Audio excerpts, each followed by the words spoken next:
សួស្តីអ្នកទាំងអស់គ្នាជួបជាមួយនឹងខ្ញុំម្ដងទៀតហើយតោះកុំឲ្យខាត់ពេលវេលាយូរយើងទៅបន្តសាច់រឿងរបស់ពួកយើងទាំងអស់គ្នាតួលេខតូចមួយបានផ្លាស់ទីក្នុងល្បឿនយ៉ាងលឿនដោយមិនគួរឲ្យជឿចេញពីក្នុងព្រៃដៃមួយគូដូចជាឆ្លាក់ពីត្បូងថ្មពណ៌សតម្រង់ទៅភ្នែករបស់បិសាចចចកដែលកំពុងផ្លាស់ទីនៅចលនានេះທາງសានអាចគ្រប់គ្រងការវាយប្រហារទៅកាន់បិសាចចចកបានយ៉ាងងាយស្រួលគាត់ដឹងថាប្រសិនបើគាត់ត្រូវប្រយុទ្ធជាមួយបិសាចចចកដោយផ្ទាល់នោះគាត់មិនមែនជាដៃគូជាមួយវាទេទោះបីគាត់ស្ថិតក្នុងដំណាក់កាលទី3នៃបច្ចេកទេសសន្តានក៏ដោយភាពរឹងមាំរបស់គាត់គឺមិនគ្រប់គ្រាន់នឹងការប្រយុទ្ធរបស់គាត់ទេប្រសិនបើវាមិនមែនសម្រាប់មនុស្សផ្លាស់ប្ដូរដែលបានសម្លាប់បិសាចចចកទេគាត់ប្រហែលជាមិនអាចធ្វើអន្តរាគមន៍ប្រឆាំងនឹងបិសាចចចកដំណាក់កាលទី3មួយទៀតបានទេជីវិតរបស់គាត់គឺជារឿងសំខាន់បំផុតប៉ុន្តែនៅពេលដែលគាត់បានធ្វើចលនាបិសាចចចកស្ថិតក្នុងស្ថានភាពមិនដឹងខ្លួនរហូតតតែបាតដៃរបស់ທາງសានបានវាយចំភ្នែកម្ខាងរបស់វាទើបវាដឹងពីគ្រោះថ្នាក់ដោយងាកក្បាលយ៉ាងលឿនរបស់វាបែរមុខទៅរកທາງសានទោះជាយ៉ាងណាក៏ដោយដៃម្ខាងទៀតរបស់ທາງសានបានចាប់រោមរបស់វាហើយទាញផលប្រយោជន៍ពីកម្ពស់ដ៏តូចរបស់គាត់និងភាពរហ័សរហួនរបស់គាត់ក៏អាចផ្លាស់ប្ដូរទីតាំងទៅម្ខាងទៀតគាត់បានលោតរំលងបិសាចចចកដំណាក់កាលទី3ទៅម្ខាងទៀតហើយគាត់ប្រើប្រាស់បច្ចេកទេសម្រាមដៃសន្ធានដោយដៃស្នាមរបស់គាត់និងម្រាមដៃកណ្ដាលជាប់គ្នាដោយដាវនៅពេលដែលបានចាក់ដូចភ្នែកបន្ទោឆ្ពោះទៅភ្នែករបស់បិសាចចចកដែលកំពុងងាកមករកគាត់ម្រាមដៃតូចៗរបស់គាត់បានទម្លុះចូលក្នុងភ្នែករបស់បិសាចចចកភ្លាមៗបាននិយាយពីកម្លាំងរាងកាយທາງសានពិតជាអន់ជាងបិសាចចចកដំណាក់កាលទី3ឆ្ងាយណាស់ប៉ុន្តែការវាលុកត្រង់ចំណុចសំខាន់ដែលជាឱកាសរបស់គាត់នៅក្រោមការប្រើប្រាស់បច្ចេកទេសម្រាមដៃសន្ធានធម្មពលរបស់គាត់ស្ទើរតែបានចូលទៅក្នុងខួរក្បាលរបស់បិសាចចចកទាំងអស់ដូច្នេះហើយដាក់ភ្នែកម្ខាងទៀតរបស់បិសាចចចកក៏ផ្ទុះឡើងសម្លេងក្រហមរបស់វាត្រូវបានឈប់ប្រៀបដូចជាបំពង់ករបស់វាត្រូវបានកាត់ចេញពីរាងកាយដ៏មានឥទ្ធិពលហើយក៏បានដួលទៅលើដីបន្ទាប់មកທາງសានផ្លាស់ទីទៅរកកន្លែងដែលមានសុវត្ថិភាពលទ្ធផលនៃការវាយប្រហារបែបនេះដោយសារបទពិសោធន៍ប្រយុទ្ធដ៏សម្បូរបែបពីជីវិតអតីតកាលរបស់គាត់រាងកាយដ៏តូចរបស់ທາງសាននិងការបិទបាំងនាពេលយប់គឺជាការលាក់បាំងដ៏ល្អបំផុតសម្រាប់គាត់បន្ថែមពីលើបិសាចចចកដំណាក់កាលទី3ដែលកំពុងស្ថិតក្នុងស្ថានភាពចុះខ្សោយយ៉ាងខ្លាំងបន្ទាប់ពីបង្ហាញឃើញបែបនេះបិសាចចចកដំណាក់កាលទី3មួយទៀតនៅម្ខាងក៏ឈប់ធ្វើចលនាដែរពេលនោះທາងសានដកដង្ហើមធូរស្រាលបន្តិចគាត់មិនប្រញាប់ពិនិត្យមើលទៅលើមនុស្សទេតែបែរជាអោនស្ដាប់នៅលើដីយ៉ាងរហ័សដោយចុចត្រចៀកទល់ទៅនឹងដីដើម្បីស្ដាប់ចលនាជុំវិញហើយពិនិត្យមើលថាតើមានអ្នកដេញតាមឬអត់មួយនឹងកម្លាំងបច្ចុប្បន្នរបស់គាត់វាពិបាកក្នុងការប្រឈមមុខនឹងបិសាចចចកដំណាក់កាលទី3ផ្សេងទៀតមិនថាគាត់មានជំនាញយ៉ាងណាក៏ដោយរូបរាងក្មេងរបស់គាត់គឺទន់ខ្សោយពេកការវាយប្រហារតែមួយពីបិសាចចចកអាចបណ្ដាលឲ្យគាត់ស្លាប់បានការវាយប្រហារដែលហាក់ដូចជាសាមញ្ញដែលគាត់ទៅតែធ្វើគឺពិតជាអស់កំអស់ពីកម្លាំងរបស់គាត់ដោយសារតែការបង្កើនឆន្ទៈផ្លូវចិត្តរបស់គាត់ដល់កម្រិតខ្ពស់បំផុតมันមានបិសាចចចកផ្សេងទៀតបង្ហាញខ្លួនទេវាហាក់ដូចជាមានតែបិសាចចចកដំណាក់កាលទី3ពីរប៉ុណ្ណោះដែលកំពុងតាមមនុស្សដែលផ្លាស់ប្ដូរនេះក៏អនុញ្ញាតឲ្យທາງសានដកដង្ហើមបានស្រួលបន្តិចបើមិនដូច្នេះទេជំរឿតែមួយគត់របស់គាត់គឺត្រូវរត់ចេញមានតែពេលនេះទេដែលគាត់បានចូលទៅជិតមនុស្សប៉ុន្តែគាត់នៅតែមានការប្រុងប្រយ័ត្នជានិច្ចដោយសារតែភាពវ័យក្មេងរបស់គាត់មិនមានទំនាក់ទំនងជាមួយនឹងមនុស្សផ្លាស់ប្ដូរនេះទេហើយគាត់នឹងមិនត្រូវធ្វើអន្តរាគមន៍និងរងចាំឲ្យបិសាចចចកចាក់ចេញសិនទោះជាយ៉ាងណាក៏ដោយគាត់នៅតែជ្រើសរើសធ្វើសកម្មភាពហេតុផលតែមួយគឺថាអ្នកដែលត្រូវគេដេញតាមសម្លាប់នោះគឺជាមនុស្សហេតុផលសំខាន់មួយទៀតគឺការប្រើប្រាស់បច្ចេកទេសផ្លាស់ប្ដូរដែលគាត់មិនដែលធ្លាប់ឃើញពីមុនមកនៅក្នុងពិភពលោកនៃដែនដីវិញ្ញាណដែលທາງសានមកពីនេះមានតែម្ចាស់ព្រលឹងមួយប្រភេទដែលមានសត្វដែលមានព្រលឹងសត្វដែលមានសមត្ថភាពស្រដៀងគ្នាពួកគេក៏អាចរីកចម្រើនកាន់តែខ្លាំងដោយការវឹកហាត់ព្រលឹងសត្វរបស់ពួកគេប្រសិនបើពិភពលោកនេះក៏មានសមត្ថភាពស្រដៀងគ្នានេះដែរវានឹងមានប្រយោជន៍ច្រើនសម្រាប់គាត់ក្នុងការរៀនប្រសិនបើគាត់អាចធ្វើបាននោះនឹងជួយពង្រឹងកម្លាំងរបស់គាត់និងធ្វើឲ្យគាត់កាន់តែងាយស្រួលសម្រាប់គាត់ក្នុងការវឹកហាត់ក្នុងពិភពលោកនេះທາងសានបានអោនចុះក្រោមដើម្បីបង្វែរមនុស្សនោះប៉ុន្តែនៅពេលដែលមនុស្សដេកលក់នៅលើដីស្រាប់តែស្ទុះទៅវាយគាត់ស្រាប់តែ គាត់ក៏បានងាកក្រសែភ្នែកឃើញគ្នាហើយក្រញាំជើងរបស់បុគ្គលនោះបានឈប់នៅលើកណ្ដាលអាកាសដោយមិនបង្ហាញការវាយបង្ហាញដោយមិនបន្តការវាយប្រហារទៀតឡើយខណៈពេលដែលທາງសានក៏បានងាកចេញពីការវាយប្រហារយ៉ាងលឿនសំឡេងរបស់បុរសនោះស្អកបន្តិចតើអ្នកជាមនុស្សទេគាត់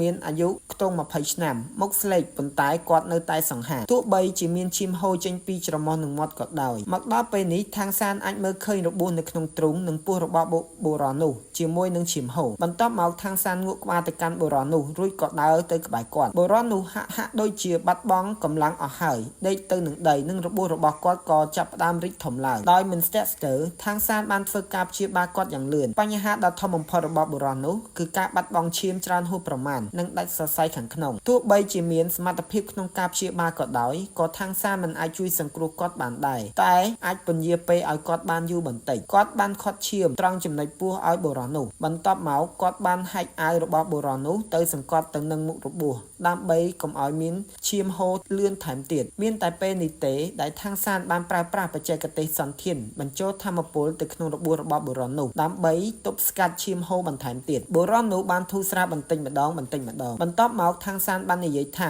របួសរបស់អ្នកពិបាកក្នុងការជួយសង្គ្រោះណាស់ប្រសិនបើអ្នកមានបំណងប្រាថ្នាចុងក្រោយខ្ញុំអាចជួយអ្នកបានប៉ុន្តែអ្នកត្រូវឆ្លើយសំណួររបស់ខ្ញុំមួយយុវជននោះមានការភ្ញាក់ផ្អើលចំពោះភាពស្ងប់ស្ងាត់របស់ທາងសានរួចគាត់បានឆ្លើយតបដោយមិនស្ទាក់ស្ទើរថាមិនអីទេអ្នកសួរមុនមកបើសិនជាខ្ញុំអាចឆ្លើយបាននោះខ្ញុំនឹងប្រាប់អ្នកທາងសានបានគិតថានេះជាមនុស្សដំបូងដែលមានហេតុផលនិងគំនិតច្បាស់លាស់ចាប់តាំងពីគាត់មកដល់លើពិភពលោកនេះគាត់ច្បាស់ជាមិនមែនជាទេសកលទេທາងសានបានសួរភ្លាមនៅសំណួរដែលគាត់ឆ្ងល់តើអ្នកទទួលបានសមត្ថភាពក្នុងការផ្លាស់ប្ដូរនេះដោយរបៀបណាយុវជននោះភ្ញាក់ផ្អើលចំពោះសំណួររបស់ທາງសានហើយនិយាយដោយបន្លឺឡើងថាអ្នកមានន័យថាអ្នកមិនអាចធ្វើការផ្លាស់ប្ដូរព្រះបិសាចបានទេដូច្នេះតើអ្នកសម្លាប់បិសាចចចកនោះដោយរបៀបណាທາងសានបាននិយាយដោយគិតគូរហើយបាននិយាយ3ឃ្លាថាតើការផ្លាស់ប្ដូរព្រះបិសាចជាអ្វីសមត្ថភាពរបស់ខ្ញុំគឺមកពីកំណើតខ្ញុំមិនដឹងថាវាជាអ្វីនោះទេយុវជនបាននិយាយភ្លាមថាកើតមកមានសមត្ថភាពក្នុងការផ្លាស់ប្ដូរព្រះបិសាចស្រាប់ທາងសានងក់ក្បាលតិចហើយនិយាយថាដល់វេនខ្ញុំហើយដែលត្រូវសួរអ្នកឥឡូវនេះយុវជននោះដកដង្ហើមពី3ដងហើយនិយាយថាការបំលែងព្រះបិសាចគឺជាអំណាចដែលទទួលមរតកពីផ្នែកនៃខ្សែឈាមដែលភ្ជាប់រវាងមនុស្សនិងត្រកូលបិសាចឬត្រកូលវិញ្ញាណທາងសានតើអ្នកចង់និយាយពីខ្សែឈាមឬយុវជនញញឹមយ៉ាងជូរចត់ហើយនិយាយថាមែនហើយមានតែវាទេទើបយើងអាចទទួលបានអំណាចនេះមនុស្សដូចខ្ញុំទទួលស្គាល់ថាមិនមែនជាមនុស្សគឺកម្រណាស់ភាគច្រើនអ្នកដែលមានសមត្ថភាពក្នុងការផ្លាស់ប្ដូរព្រះបិសាចជ្រើសរើសធ្វើជាចៅហ្វាយនាយនៃត្រកូលបិសាចនិងត្រកូលវិញ្ញាណដែលជាឋានៈខ្ពស់ជាងទេសកលរបស់មនុស្សធម្មតាទៅទៀតពួកបិសាចនៅទីនេះមិនដែលចាត់ទុកពួកយើងជាមនុស្សទេនោះហើយជាមូលហេតុដែលយើងក្រោកឡើងក្នុងការបោះបោហើយខ្ញុំបានព្យាយាមធ្វើឃាតបិសាចចចកខ្យល់នៅលើកនេះប៉ុន្តែត្រូវបានគេរកឃើញហើយត្រូវគេវាយប្រហារឲ្យមានរបួសបែបនេះທາງសានបានសួរថាដូច្នេះតើការផ្លាស់ប្ដូរព្រះបិសាចរបស់អ្នកបានឆ្លងកាត់ខ្សែឈាមដែរឬទេយុវជននោះបានសង្កត់ធ្មេញហើយនិយាយថាបាទម្ដាយខ្ញុំត្រូវបានបិសាចខ្លាលខិនធ្វើបាបដែលនេះជារបៀបដែលខ្ញុំកាត់មកທາងសានបានសួរថាតើនោះជាមធ្យោបាយតែមួយគត់ដើម្បីទទួលបានការផ្លាស់ប្ដូរព្រះបិសាចឬយុវជននោះបានឆ្លើយថាមានវិធីមួយទៀតគឺការស្រូបយកខ្សែឈាមពីមនុស្សម្នាក់បញ្ជូនទៅមនុស្សម្នាក់ទៀតក្នុងរយៈពេលដ៏ខ្លីប្រសិនបើបុគ្គលនោះអាចចោះសម្រុងនឹងវាពួកគេអាចនឹងទទួលបានអំណាចនេះបើមិនដូច្នេះទេពួកគេនឹងស្លាប់ភ្នែករបស់ທາງសានបានភ្លឺឡើងតើមនុស្សម្នាក់អាចទទួលមរតកបានប៉ុន្មានតើពួកគេនឹងចោះសម្រុងនឹងមរតកក្នុងកលៈទេសៈបែបណាយុវជននោះបាននិយាយថានិយាយជាទូទៅអ្នកដែលមិនមានមរតកនៃអំណាចព្រះបិសាចគឺងាយស្រួលបំផុតក្នុងការចោះសម្រុងនឹងគ្នាប៉ុន្តែវាក៏អាស្រ័យលើថាតើរាងកាយរបស់ពួកគេអាចទ្រាំទ្រវាបានដែរឬទេចំពោះអ្នកដែលមានប្រភេទនៃធម្មពលព្រះបិសាចរួចហើយបើសិនពួកគេចង់ទទួលមរតកមួយផ្សេងទៀតអាស្រ័យលើថាតើធម្មពលព្រះបិសាចត្រូវនឹងគ្នាឬអត់តើនឹងអាចវិវត្តជាមួយគ្នាបានដែរឬអត់ທາງសានបានសួរថាដូច្នេះតើគេអាចដកអំណាចខ្សែឈាមរបស់ព្រះបិសាចដោយផ្ទាល់ចេញពីរាងកាយរបស់សមាជិកនៃត្រកូលបិសាចនិងត្រកូលវិញ្ញាណបានទេយុវជននោះស្រឡំកាំងនេះខ្ញុំមិនដឹងទេតើវាអាចនឹងទៅរួចទេប៉ុន្តែប្រសិនបើនរណាម្នាក់លេបត្របាក់អំណាចនៃត្រកូលបិសាចឬត្រកូលវិញ្ញាណនោះភាពប្រឆាំងគ្នាក្នុងខ្សែឈាមនឹងនាំឲ្យដល់ការស្លាប់វាច្បាស់ជាមិនអាចទៅរួចទេทางសាននិយាយថា ប្រហែលជាវាសមនឹងការសាកល្បងតាមរយៈការផ្លាស់ប្ដូររបស់គាត់ជាមួយនឹងយុវជនម្នាក់នោះទីបំផុតគាត់បានទទួលចំណេះដឹងខ្លះៗអំពីប្រព័ន្ធថាមពលនៅក្នុងពិភពលោកនេះជាពិសេសអំពីរបៀបដែលមនុស្សបា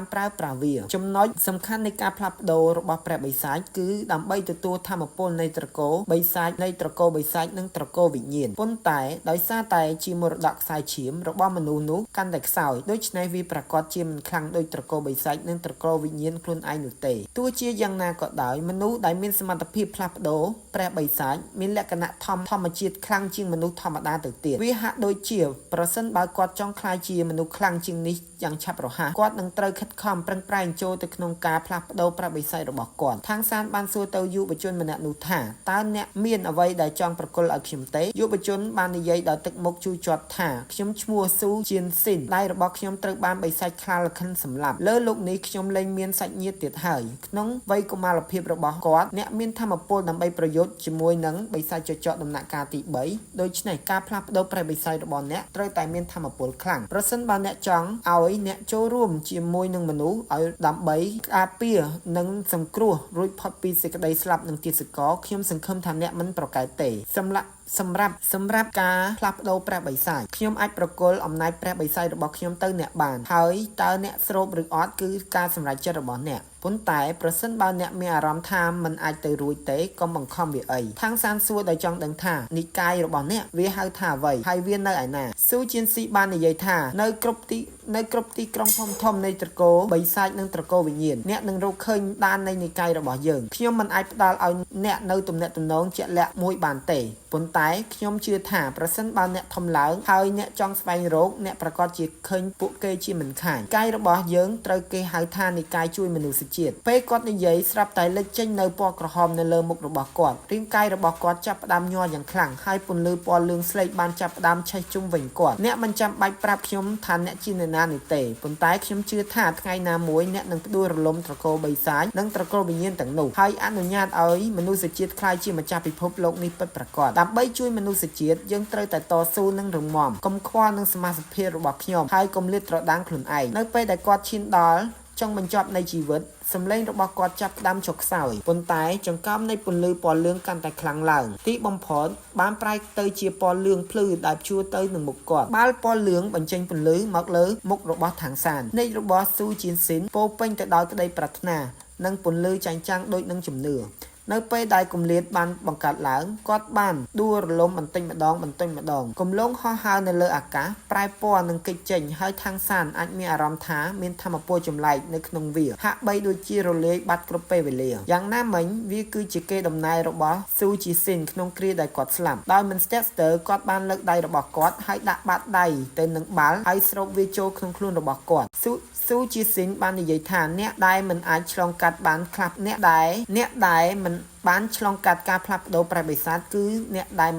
ដែលអាចទទួលមរតកច្រើនជាងគេທາງសានមិនមានទេអំណាចរបស់គាត់បានមកពីបច្ចេកទេសសន្តានជាមួយនឹងបច្ចេកទេសសន្តាននឹងផ្ដល់ការការពាររាងកាយរបស់គាត់ធម្មពលព្រះបិសាចរបស់ស៊ូជីនសៀនមិនខ្លាំងទេមានតែកម្រិតទី3នៅក្នុងកម្លាំងដូច្នេះប្រសិនបើអ្វីមិនត្រឹមត្រូវយ៉ាងហោចណាស់វានឹងមិនមានឥទ្ធិពលអវិជ្ជមានខ្លាំងពេកដល់គាត់នោះទេជាងនេះទៅទៀតពេលនេះគាត់បានមកដល់ពិភពលោកនេះហើយចង់ស្វែងរកស្នេហារបស់គាត់ដើម្បីត្រឡប់ទៅជាមួយគាត់វិញដូច្នេះគាត់ត្រូវតែរឹងមាំជាងមុនដោយវិធីនេះវានឹងអាចជួយគាត់បានកាន់តែរឹងមាំបាល់ពណ៌លឿងមានសភាពកក់ក្ដៅនៅក្នុងបាតដៃរបស់គាត់ហើយគាត់មានអារម្មណ៍ថាធម៌ពលនៅក្នុងវាជ្រាបចូលក្នុងខ្លួនរបស់គាត់តាមរយៈបាតដៃທາງសានមិនបានស្រូបយកវាដោយផ្ទាល់នោះទេប៉ុន្តែអាចគ្រប់គ្រងធម៌ពលនឹងតាមរយៈបច្ចេកទេសសន្តានដើម្បីបិទបាំងនៅជីពចរនិងការពារធម៌ពលពីការជ្រាបចូលទៅក្នុងខ្លួនរបស់គាត់បានភ្ញាក់ផ្អើលជាខ្លាំងនៅពេលដែលធម៌ពល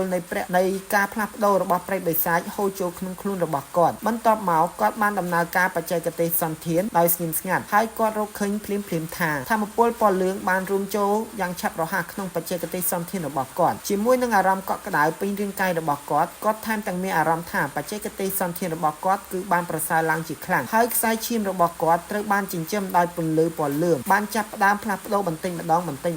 ທາងសានអាចមានអារម្មណ៍ថាជីពចរឆ្អឹងនិងសាច់ដុំទាំងអស់របស់គាត់កាន់តែរឹងមាំគេដំណើរនៃការផ្លាស់ប្ដូរព្រះបិសាចគឺជាថ្នាំប បើកម្លាំងដើម្បីចិញ្ចឹមរាងកាយរបស់គាត់ធម្មពលនៃការផ្លាស់ប្ដូររបស់ព្រះបិសាចត្រូវបានស្រូបជោគដោយបច្ចេកទេសសន្តានរបស់ថងសានប៉ុន្តែនេះជាទំនាក់ទំនងខុសពីមរតកដែលស៊ូជាស៊ីនបាននិយាយគាត់បានរៀបរាប់ថាការស្លាប់